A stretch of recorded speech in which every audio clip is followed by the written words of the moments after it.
Hey guys, MC Mura here, and Street Fighter 6 currently have 28 characters in the roster, and we're gonna be approaching 30 once we get Alex and Ingrid into the game. But when you really pay a lot of attention to the Street Fighter games, when you've been around for as long as me, you notice a lot of patterns with each game, the roster selection, how the characters are portrayed within the game. So with Street Fighter 4, you could tell that Capcom wanted to bring back the Street Fighter series to the modern day. And in general, I think Street Fighter 4 is a very safe game, right? Like they brought back the Street Fighter 2 roster, all of the Street Fighter 2 characters are here, and even when they brought them back, they all have the same exact designs. Like Guile looks like Street Fighter 2 Guile, Blanca looks like Street Fighter 2 Blanca, all of the Shadow Kings still look the same, Fei Long, T-Hawk, Deejay. Everyone pretty much still looks and plays pretty much like the Super Turbo versions, right? And there are obviously some additions here and there, but you get the point. Even like the Alpha guys, Cody and Guy and Rose and Adon, very much faithful to the Street Fighter Alpha versions. The Street Fighter 3 as well are very faithful to the Street Fighter 3 versions with how they look and a lot of their gameplay ideas. So it's a very safe game in its implementation of the characters. And with Street Fighter V, you could see that Capcom wanted to go for evolution. They wanted to take the next steps into the future, bringing back characters and having them look and play exactly the same as how you remember them. That wasn't gonna cut it. So we start seeing like Ken, and were they always successful? There were some hits and there were some misses, but they tried, right? Like M. Bison, he came back and now he's old, and even gameplay wise, there was like a lot of changes to him, like Psycho Inferno and Psycho Blast and all of that stuff. We got characters like Birdie, Vega came back and now he's a command character and he has a stance thing instead of being like good old Vega. Cody came back, but this time he's not like the Street Fighter Alpha Cody. They actually brought him more in line was like the Final Fight version, which I didn't love initially but grew up to really like. And the same was Poison, where she was like a very derivative character in Street Fighter 4. They brought her back, brought a lot of changes, and that could be seen across like the entire roster. Even characters like Juri, who was still like very recently added with Street Fighter 4, came back and was a little bit different. Ibuki, different playstyle. That was generally like the thing with this game. And for Street Fighter 6, that seemed to me is redemption. This is a game where Capcom wanted to redeem a lot of characters. Capcoms are feeling confident. You didn't like Yan Yang, you think they are too broken. Well, we're gonna introduce a Yan Yang that actually fits this time and is gonna be balanced. One of the main ways that you get to reintroduce a character, to reintroduce an archetype, to reintroduce a playstyle is having an adjacent or like a descendant character, like Minato, Rose, like whatever, right? Like even Gouken to the Shotos. That could be like a really cool way, and we see it with characters like Lily, like Jamie. I'm not gonna go over Kimberly because there's a lot of like Bushinryu characters anyway, and it has already been done before. But we have like Aki as well, and obviously we do have the roster members that had troubled past and they came back themselves and they're more or less like redesigned a little bit. And obviously that varies. We got like DJ, we got like Ed, we got like Elena. So today we're gonna check out these characters and think about like who is the best redesigned character in the game and how Capcom fared with each one of them. And Jamie, I think, is a character that is generally well received. I think people generally like Jamie and they think that his design is cool. I'm not sure that Jamie though ended up being the hit that Capcom wanted him to be. So before Street Fighter 6 came out, Capcom said that they wanted Luke, Jamie and Kimberly to be the new Ryu, Ken and Chun-Li. And while Luke certainly had his time in the sun, especially with the end of Street Fighter 5 and the start of Street Fighter 6, he kind of withered down a little bit now because of balancing. I don't think Jamie never really took off, right? So the thing with Jamie is that he has that wins archetype, that wins gameplay style pretty much, but with an added twist where they built in pretty much like ways to balance it. right? Like the dive kick, you don't have it right away, you kind of have to drink to have it. The command grab, you don't have it right away. He have the Rekka from Yang, right, which is pretty cool. He have the bomb. So you have many of the tools that the twins did have, but the thing is, and obviously like even like a lot of target combo, like that target combo, light, medium, heavy, light punch, light kick, medium kick. I think that's like a young target combo, right? So he have a lot of that, but he is hard gate kept by the drink mechanic, where, alright, we know that these tools could be insanely strong, but we're gonna try to keep him in check, give him a little bit of personality by having the drink mechanic and having that be Jamie thing. Obviously he have like the break dance, which is kind of like unique to him. So he's like a homage to their playstyle, but also like an evolution of it, right? Unfortunately for Jamie, it never worked out because Street Fighter 6 is a game that is very volatile, damage is very high, a lot of the roster can two-touch. So having a character that pretty much have to give up 2 knockdowns, like the thing with Jamie is like you pretty much have to give up not 1 but 2 knockdowns to pretty much be at like 2 drinks, and at 2 drinks I think Jamie is functional. At 2 drinks Jamie is now on par with the rest of the roster, but having to play the game after already giving up 2 knockdowns is so detrimental when this is a game where people can kill you with 2 interactions. So maybe in the future, maybe with some balance adjustments, Jamie could find success, but unfortunately for right now, Jamie is widely considered to be one of the weakest, and although he does have a lot of tools that are really good, he have to work so much harder than a big portion of the roster. So next up we got Lily, and Lily obviously is built on T-Hawk. She pretty much is like the descendant of T-Hawk, and you can see that they wanted to go with a small girl that is very powerful, and they even gave her like the weapons to maintain the T-Hawk silhouette where he's like always doing that. Looks really stupid, but I don't know. Like, if we took a look at all of the Street Fighter 6 roster members, especially like the newcomers, I think a lot of people like Manon, a lot of people like Kimberly, Marisa generally well received. Lily is probably the least well received newcomer in Street Fighter 6, and it's hard to say why that happened. Maybe you can attribute that to her playstyle, but we had like female grapplers before, where we had like Laura and Armika, and they were insanely popular. And Lily, I do think, is a fairly attractive looking character in general. I'm not saying that she's hot or that she's an underage, whatever, but generally, like, I don't think she's off-putting. Like, I wouldn't blame Lily because she's like off-putting. I think the main thing about Lily is that her gameplay design is extremely one-dimensional. So Capcom wanted to take the T-Hawk playstyle, right, where they have the Condor Spire, where they have the Condor Dive, where she has the command grab, right, and she pretty much has that skeleton of the T-Hawk gameplay. And even the normals, like standing medium punch, like that heavy kick, standing medium kick, crouching medium kick, a lot of it, even that double hitting sweep, a lot of it are very faithful to T-Hawk. And here's where we start having issues, because T-Hawk playstyle was already it already was proven to be not that popular, especially if you compare him to like Geef.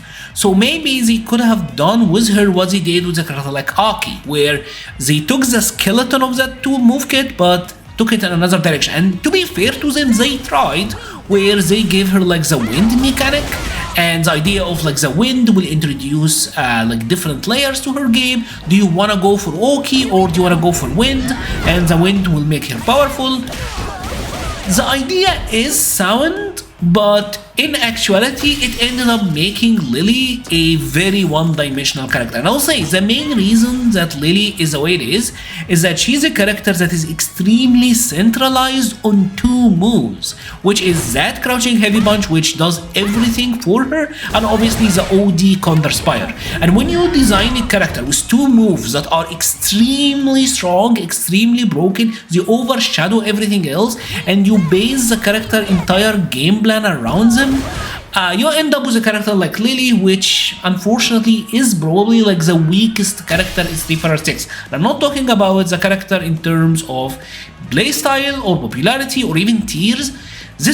We're at a level with Lily where Capcom literally have to go to the drawing board and figure out something to do with her. She needs some drastic changes. Street Fighter 6, this is one of the biggest redemption arcs that I have seen. I never would have imagined that they would be able to make Deejay this cool.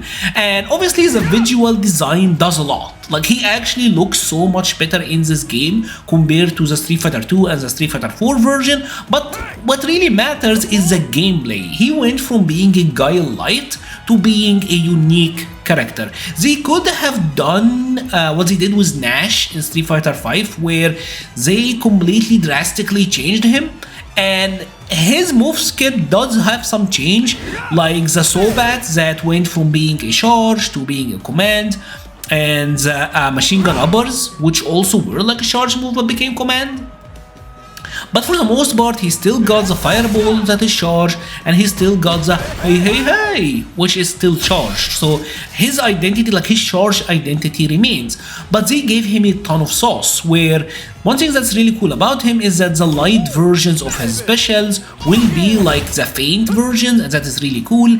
They made Deejay the mobile version of Guile, a character that maybe doesn't control the screen space as well, but he is much more mobile, he's much faster, he is much more agile, he's much more tricky, he moves in, he moves out, he moves in, he moves out, which is really cool. They really found an identity for him, and they focused on the whole rhythm thing and the beats, and it's honestly like tremendous. Deejay is tremendous in this game. He left his mark already. Season 1, he was one of the strongest characters in the game. Until now, I think he's still like decently relevant. Overall, a big W. And now it's time for Aki, and Aki's success or redemption being built on Fang. I know that this may come to the surprise of many of you, but I absolutely love Fang. Fang is annoying, a lot of people hate him, but what I love about Fang is that he is the embodiment of character and gameplay. Fang is a coward, right? He is someone who believes that in a world where Bison is the strongest there is, the only way for him to survive is to be Bison's bitch, right? He's a coward, right? And that plays perfectly into his gameplay, where he is the ultimate low risk, low reward. And that was the thing about Fang. It's like, alright, so he's plus on this, he's plus on that, right? He is plus on most of his like kick normals, like that steady medium kick is plus on block, and heavy kick is plus on block, light kick is plus on block. He's always plus on block, but when he happens to hit you, he doesn't do that much damage. His damage output on his combos is actually really low compared to the rest of the roster. He would rather hide, he would rather run. I love him. Like, yes, the game plan is annoying, but that's kind of the point. It's gonna be weird for me to explain, because like I said, I really generally liked Fang. Although a lot of people saying that Fang wasn't that good, I really liked him. So I didn't think that Fang needed to be redeemed personally, but I think the vast majority of the player base will say that they like Aki more than they liked Fang. And obviously have a goofy looking character, replace them with a very attractive looking lady, that is cool, but they also changed how the poison work, and they kind of married the poison mechanic from Fang and implemented it with the retribution system that Gil had, which I think ultimately is a more fun idea, because in Street Fighter 5 poison was pretty much like a passive ability, but in this game they changed it where poison will matter with like combos. You will get new combo routes that are enhanced once you get to poison them, and that always is more fun, right? I think the fact that poisoning them now pretty much lets you have more fun is ultimately like the better direction, all things considered. So the poison system got a massive upgrade, and visually Aki is really well done. Like, they took out the goofy element with Fang that sometimes had like some legitimate intimidation factor to a character that is genuinely creepy, one of the creepiest Street Fighter characters ever. Like that command grab is still so creepy, and obviously her wimples and everything. And yeah, it's generally a good mix. Gameplay wise, I don't absolutely love Aki, to be honest, because but that's mostly because of the mechanics. Because she really is that. She's like one of the premier Fireball Drive Rush characters, which I will take Fang's gameplay over that, if I'm being honest. But overall, I gotta say, a lot of people like Aki, a lot of people like Aki more than Fang, so we're gonna give it to them. And then we got Ed. And Ed is, like Deejay, one of the biggest glow-ups that I have ever seen. Like visually, his visuals are so much better.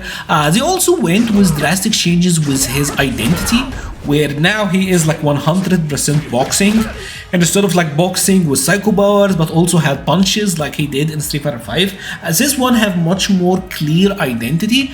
But they also changed his gameplay drastically, and they even changed the concept, right? Ed was pretty much the proof of concept for the modern controls, and I thought that his identity would be that, like the guy with simple motion, simple inputs. But in Street Fighter 6, he had like all of the traditional inputs, which is interesting. His gameplay design also changed dramatically, where in Street Fighter 5 he was much more of like a well-rounded Shoto-esque like character, maybe a very standard character. In this game he's more of like a zoning. They really took the flicker boxer and implemented it in a really interesting style. They also kind of like reworked how his flicker works, where it's kind of like a projectile, but also like you can hold it, and there is that, there's a ball. And obviously they retained a lot of the elements to him, like his V-trigger, but the way it works in this game ended up being super interesting as well. I think overall people much more prefer the Street Fighter 6 version of Ed to the Street Fighter 5, right? 1, 2, 3! 1, 2, 3! He kind of had like a thing going for him, but it wasn't like super cool identity. Overall wasn't, I think, generally loved that much. But the Street Fighter 6 version is much better well received, and they did such a spectacular job with him. Yeah, honestly, no complaints. I never would have expected Capcom to bring back Elena. I'm gonna be honest, because I don't think she was like that popular of a character. I don't know if that many people cared. But the thing with Elena, obviously, is that she had healing, and healing was completely broken in Street Fighter 4, where it was considered widely to be one of the strongest things about her and made her one of the strongest characters in the game, right?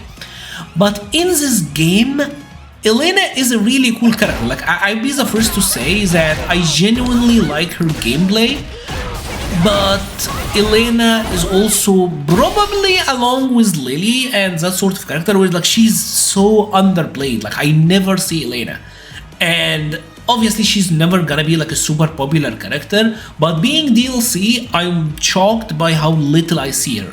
Like, if we compare her to the other members of the roster, I see every single DLC character way more than I do Elena. She's pretty much like a unicorn that I never come across, which is weird. One of the things about her as well is that, sure, like they brought back healing, but it's pretty much irrelevant. Like, you never see it, they never do it. They didn't like bring back healing but fixed it. They brought back healing and made it don't matter. And ultimately, as of right now, maybe in the future, maybe she becomes like super duper uber strong and everyone start playing Elena again. But as of right now, I think she's really cool. I think they did generally like a great job with her, but she's not that relevant. You know, and when I really think about it, like, what did Elena bring to the game? Right? Like, genuinely. Like, when you take a look at the other characters, like Viper brought unique elements, Terry and Mai are like guest characters, and we already can debate what they bring. Bison, huge fan favorite, everyone love him or hate him. Like, you will feel some way about Bison. Akuma, obviously huge fan favorite. Ed brought a lot of unique ideas. Rashid also is like very unique, as well as Aki. Elena, she is unique, but I don't know. It's like I don't feel like Elena brought something new to the table, nor was she redeemed in a way where Capcom brought back healing and made it better. Now it works, and they brought back healing and made it irrelevant, which is like, okay. I mean, I guess. That's about it. What are your thoughts? Which characters do you think had the best redemption? Which character do you feel like Capcom did the best job at? I think generally they did, minus Lily, in general they did like a really good job, but I would love to hear your thoughts as well on these changes and what happened. I will be leaving a link to the Patreon, Discord, Twitter, and Twitch pages in the description. Thank you so much for watching and stay safe.